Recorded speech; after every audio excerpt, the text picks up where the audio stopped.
అనవుడు ప్రీతయై అనఘ విన్నారయు తలుపున అనవుడు ప్రీతయై అనఘ విన్నారయు తలపున చూవెవదాన్యుడిందు బుత్తించే నేను నీ ఉత్తర దిశ జుమ్ము నీ నిష్టగాంచితి దీననతడు నిను మెచ్చు నా దశ మనమున ప్రియముందు అరుగుము సుప్రభాపరిణయమున కనిన అద్దేవికి వినతుడై వీట్కొని అరిగి అమ్మునిపతి ఆత్మకనియు తన్ను నడుగంగా సకల వృత్తంబు చెప్పి అతని పుత్రిక పిండ్లి అతుల ధర్మ భోగ గౌరవ కీర్తుల పొంది జగతి నతిశయిల్లే అష్టావక్రుడు అధిపముఖ్య. తిరిగి వెళ్లినటువంటి వాడు జరిగినటువంటి కథనంతటినీ కూడా కాబోయేటటువంటి మామగారైనటువంటి వదాన్యుడికి చెప్పి అప్పుడు సంతోషంతో ఆ పిల్ల సుప్రభ అనబడేటటువంటి కన్యని వివాహం చేసుకుని జీవితంలో ఏవి పొందాలో అవన్నీ పొంది ఎంతో సంతోషంతో గౌరవ మర్యాదలను కీర్తిని పొందాడు. కాబట్టి ధర్మరాజా, ఎవరికి కన్యాదానం చెయ్యాలి అన్న విషయంలో ఈ ఇతిహాసమే ప్రమాణము. దీనిని దృష్టిలో పెట్టుకుని అటువంటి వరుణ్ణి ఎంచుకుని పిల్లని ఇవ్వవలసి ఉంటుంది అని చెప్పి భీష్ముడు ధర్మరాజు గారికి ఉపదేశం చేశాడు. చేసిన తరువాత ధర్మరాజు గారు అడిగినటువంటి ప్రశ్నలన్నీ సారవంతములే. వేరొక సారవంతమైనటువంటి ప్రశ్న అడిగాడు. దైవకార్యం చేసినా పితృకార్యం చేసినా మనం దానం చేస్తాం కదా, ఆ దానం చేసినప్పుడు ఉత్తములు యోగ్యులు అయిన వారు ఎవరికి దానం చెయ్యవచ్చు చెప్పవలసింది అని అడిగాడు. అడిగితే భీష్మాచార్యుల వారు నిరూపణం చేసి చెప్తున్నారు, వీళ్లకి దానం చెయ్యి అని. భోజనార్థుల తుష్టి పొందించునతడును తెరువాటు వలన తస్కరుల చేత చేటొంది ధనము వాంఛించునతండు వ్రతంబునకు జాపనంబు చేయ తలచి అర్థించునతండును గురు తల్లి తండ్రుల సంక్లిష్ట దారా పుత్రులను ప్రోవ పడునతండును మహావ్యాధి నిరాసనంబు సేయంగా ఆశ చేయునతడు నిష్పాపుడైన ధరామరుండు ఎప్పుడు భిక్షయ బ్రతుకగునేని అట్టి అతడు దైవ పిత్రియములకు అతిశయంబు కల్గ పాత్రంబులగుదురు కౌరవేంద్ర. ప్రధానంగా ఎటువంటి వారికి దానం చేస్తే దేవకార్యాల్లోనూ పితృకార్యాల్లోనూ భగవద్ అనుగ్రహం పరిపూర్ణంగా కలుగుతుందో చెప్తున్నాడు. ఎప్పుడైనా సరే చాలా మందికి కానీ కొంతమందికి కానీ ఒక్కడికి కానీ తనకు కలిగిన దాంతో అన్నదానం చేసి ఆ అన్నదానం చేసినప్పుడు అవతలవాడు ఆకలితో ఉన్నవాడు కడుపు నిండా తిని సంతోషం పొందితే అవతల వారి సంతోషాన్ని చూసి తాను సంతోషం పొందగలిగినటువంటి వాడు. అట్లా ఆకలితో ఉన్న వారికి అన్నం పెట్టేటటువంటి లక్షణం ఎవరున్నవాడో అటువంటి వాడికి దానం చేయాలి. 2, దొంగల వలన తనకున్నటువంటి సంపదనంతటినీ పోగొట్టుకుని దరిద్రుడైపోయినటువంటి వాడెవరున్నాడో అటువంటి వాడికి దానం చేయాలి.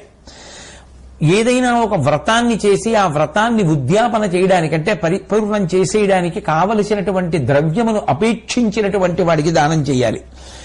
గురువుని, తల్లిని, తండ్రిని, భార్యని, బిడ్డల్ని పోషించుకోవడంలో సంక్లిష్ట స్థితిలో ఉన్నటువంటి వాడికి దానం చెయ్యాలి.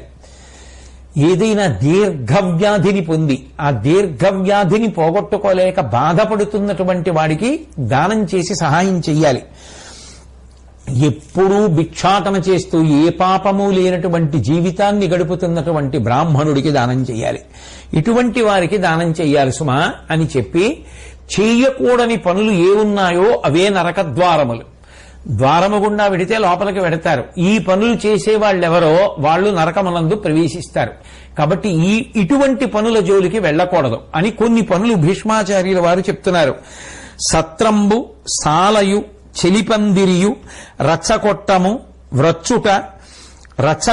వ్రచ్చుట, గురుజనముల నిందించుట, ఆగమనింద, తదీయ విక్రయ విధి, తద్విలేఖనము, కుండియము, సంధిభేదనము, అన్యకర్మోపజీవనము, అకృతజ్ఞత, పారదార వృత్తి, మంత్ర సుశాస్త్ర విధ్వంసనము, మదలోలం, అనాథను, బాల వృద్ధ తాపసిని, భీతి వంచన దలరచేయుట, అతిథి పుత్ర భృత్యులకు ఆహార కలనమాచరింపక కుడుచుట, ఆర్యకోటి నిరయ హేతువులుగా చెప్పు నృపవరీణ్య.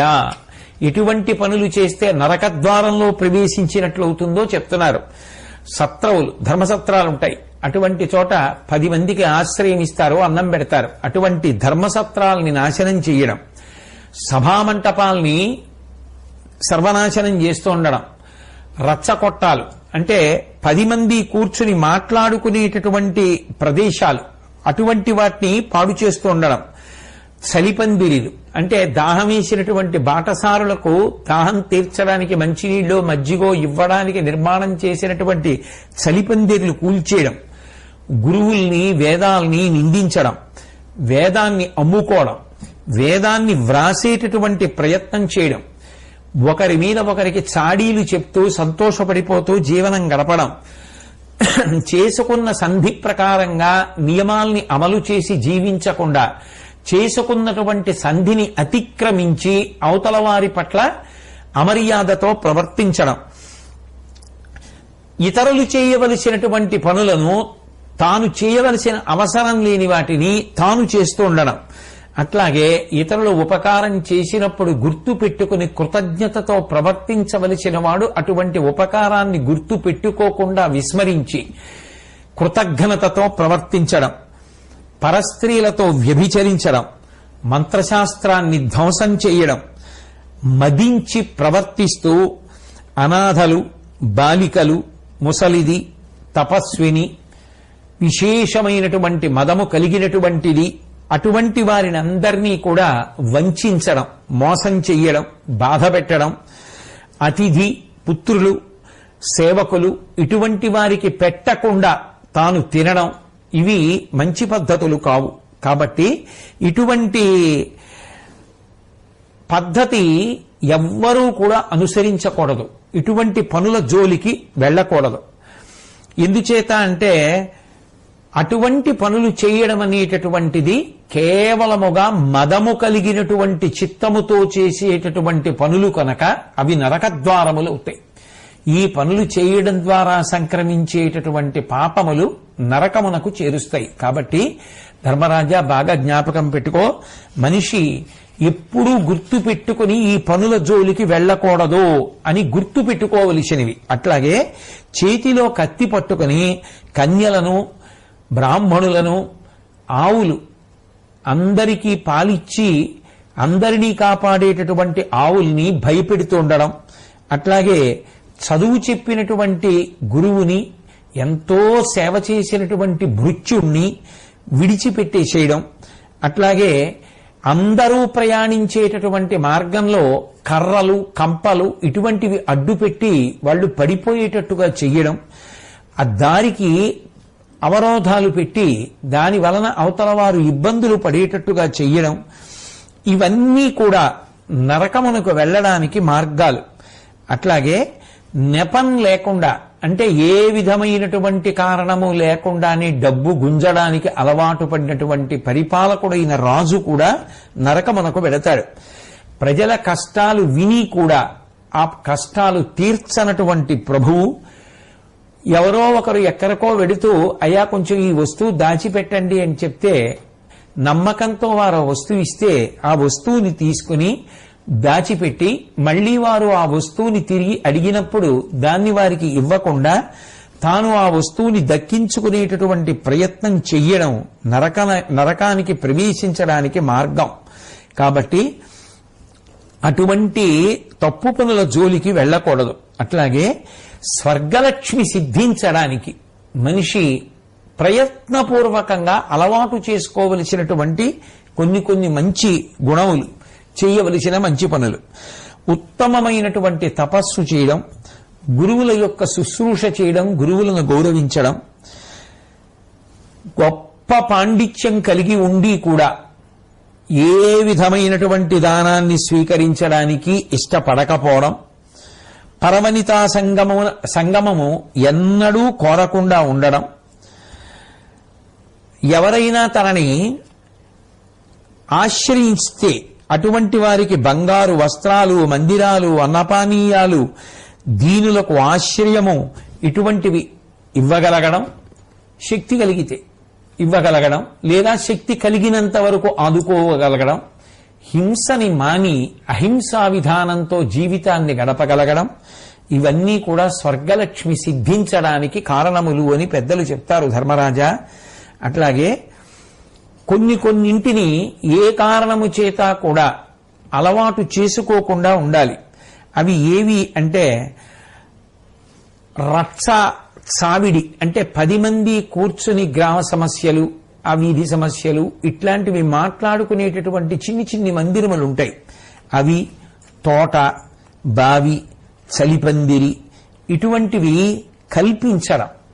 అంటే 10 మందికి ఉపకారం చేయడం కోసం అని చెప్పి ఒక బావి తవ్వడం, ఒక తోట ఒకటి ఏర్పాటు చేసి ఆ తోట మీద వచ్చినటువంటి ఫలసాయము 10 మందికి అందేలా ఏర్పాటు చేయడం, రచ్చసావిడి ఏర్పాటు చేయడం, చలిపందిరి ఏర్పాటు చేసి బాటసారులకు మంచినీళ్లు, మజ్జిగ అటువంటివి కల్పించడం. అలాగే భయంలో ఉన్నటువంటి వాళ్ళని రక్షించడం, కన్యలను, గోవులను, వాహనాలను, దాసీ జనాన్ని యోగ్యులైనటువంటి వారికి కల్పించడం. అంటే గృహస్థాశ్రమ ప్రవేశం చేద్దామనుకున్న వాడికి యోగ్యుడైనటువంటి కన్య ఎక్కడ ఉందో చెప్పి ఆయన గృహస్థాశ్రమంలో ప్రవేశించి చక్కగా వాళ్ళ దాంపత్య జీవితం ధర్మార్థ కామమోక్షములనేటటువంటి చతుర్విధ పురుషార్థములు పొందడానికి వీలుగా తాను చెయ్యగలిగినటువంటి సహకారం చెయ్యడం. అట్లాగే స్నేహితులను, బంధువులను రక్షించడం. ఎక్కువ మంది కొరకు, అంటే చాలా మంది కోసం చేసేటటువంటి ఒక మంచి పనికి తన వంతు ధన సహాయం, అది ఎంతైనా కానివ్వండి, తన వంతు చేయగలిగినటువంటి ధన సహాయం చెయ్యడం. ఇప్పుడు ఆ కార్యం వల్ల ఏమవుతుంది అంటే అందరికీ, వీరికి వారికి అని కాకుండా అందరికీ కూడా ఉపకారం జరిగేటటువంటి కార్యక్రమాలు ఏవి ఉంటాయో, ఏదో ఒక ఊరి నుంచి ఒక ఊరికి తీసుకెళ్లేటటువంటి వాహనముల కొరకు ఎదురు చూసేటటువంటి ప్రయాణికులు ఎండాకాలంలో ఇబ్బంది పడకుండా నిర్మించేటటువంటి విశ్రాంతి స్థానం అందరికీ ఉపయుక్తం. అటువంటిది నిర్మాణం చెయ్యాలి అని కోరుకున్నప్పుడు దానికి సహకారం చెయ్యడం. అటువంటి పనులు ఏవి ఉంటాయో అవి. దుర్మార్గ వర్తనంలో, అంటే ప్రవర్తన యందు దుర్మార్గ బుద్ధితో ప్రవర్తించకుండా ఉండడం ఏవి ఉన్నాయో అవి స్వర్గప్రాప్తికి నిచ్చెనల వంటివి. ఈ గుణములు అలవరుచుకున్నవాడు ఒక్కొక్క మెట్టు ఎక్కుతూ స్వర్గలోకాన్ని చేరుతాడు. అంటే భీష్మాచార్యుల వారు చెప్పినటువంటిది నిజానికి సామాజిక కర్తవ్యము. ప్రతి వ్యక్తి చేయవలసినటువంటి మంచి పనులు, నేను ఏం చెయ్యొచ్చు అని ఆలోచించే లక్షణం ఉన్న వాళ్ళందరికీ కూడా చేయవలసినటువంటి మంచి పనుల యొక్క జాబితానంతటినీ కూడా భీష్మాచార్యుల వారు అందజేస్తున్నారు. కాబట్టి ఇటువంటి మంచి గుణములను అలవాటు చేసుకోవడం ప్రతి మనిషి యొక్క కర్తవ్యం. తద్వారా స్వర్గలోక సోపానములను అధిరోహించినట్టే. ఓ ధర్మరాజా, ఈ ఉత్తమ గుణములను ప్రతివాడు ప్రయత్నపూర్వకంగా అలవాటు చేసుకోవాలి అని భీష్మాచార్యుల వారు ధర్మరాజు గారికి ప్రబోధం చేశారు. ధర్మరాజు గారు తర్వాత ఏమడిగారు, భీష్మాచార్యుల వారు ఏం చెప్పారు అన్న విషయాల్ని శ్రీకృష్ణ పరమాత్మ నా చేత పలికించినంత మేర మళ్లీ తిరిగి మనం కలుసుకున్నప్పుడు ప్రవచనంలో తెలియచేస్తాను. స్వస్తి.